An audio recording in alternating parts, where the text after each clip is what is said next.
When you're Asian and gluten-free, you have to have all forms of rice at home, including rice crackers. We got all these rices, long grain, medium grain, short grain. And then we got some noodles, vermicelli of all different widths, as well as some cereal.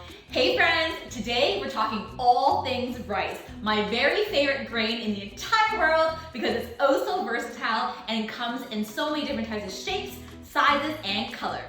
Personally, I eat rice in one form or another every single day. I don't discriminate between white, brown, black, or red, nor skinny and tall, or short and wide. Of course, certain recipes will lend better to certain rices. So for example, if I'm rolling out sushi, I will choose a short grain rice because of its stickier composition when cooked.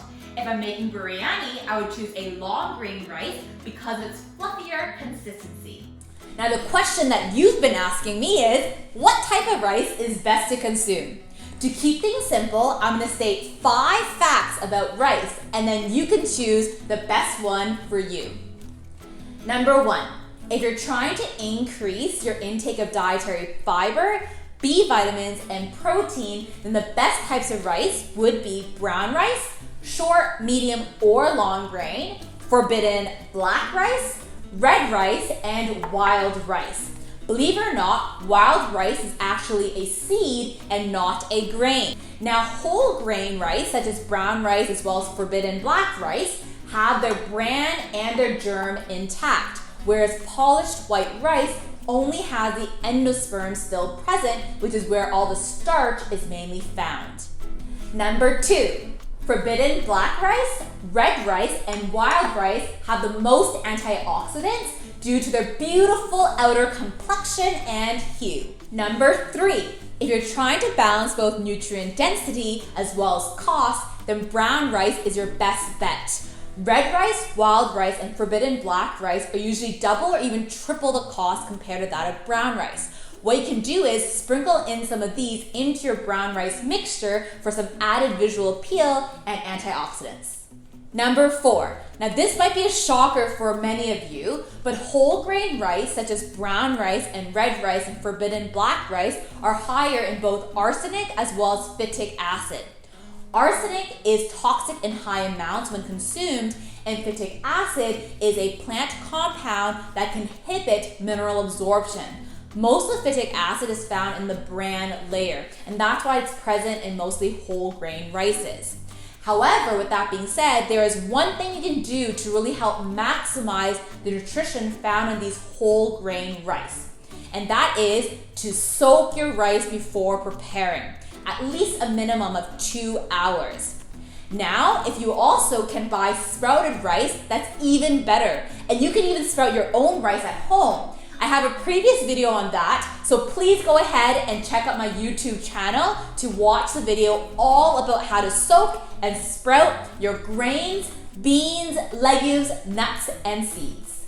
Last but not least is number 5, and that is white rice is easily digested and tolerated by most, but it can also be less satiating and has a higher glycemic index, which means it does have a greater impact on your blood sugar levels. Now with that being said, I probably have a bowl of steamed jasmine rice 300 days out of the year, but here are 3 tips that I utilize to ensure my blood sugar levels are more stable when I consume my bowl of rice.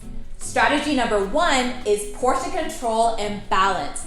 I usually keep my bowl of rice to about 1 cup, and I always make sure there's a decent amount of protein and lots of vegetables to accompany my meal. Strategy number 2 is that I usually stick to a medium or long grain rice because it does digest a little bit slower than short grain rices. I reserve my short grain rices for when I make risotto or sushi. Strategy number 3 is that I prepare my rice ahead of time, usually in the morning, and then I just reheat it before I eat dinner. When I'm boiling and steaming my rice, I also add a teaspoon of olive oil, butter, or coconut oil if I'm feeling a little fancy. The chilling process and the addition of fat increases the amount of resistant starch in your final cooked rice. You can think of resistant starch kind of like fiber, where some of the starch doesn't actually get converted into sugar. This means less of an impact on your blood sugar levels. Pretty cool, eh? Now I know this is a lot of information, so let's just recap those 5 facts once more. Number 1, whole grain rices such as brown rice, red rice, wild rice, and forbidden black rice have higher amounts of dietary fiber, B vitamins, as well as protein. Number 2, the rice with the highest amount of antioxidants are forbidden black rice, red rice, and wild rice. 3, if you're trying to balance both nutrition and cost, brown rice is probably your best bet. 4, whole grain rices are higher in arsenic as well as phytic acid, so please do make sure you soak and sprout your rice before consuming. Lastly, white rice is easily digestible, but this might mean it leaves you hungrier faster compared to other varieties. So practice portion control and balance. Also choose long grain rice when possible. And lastly, you can try the chilling and added fat strategy. I hope you found this video helpful, and please do tag me in a photo of you eating your nits full of rice. Until next time, relish every bite.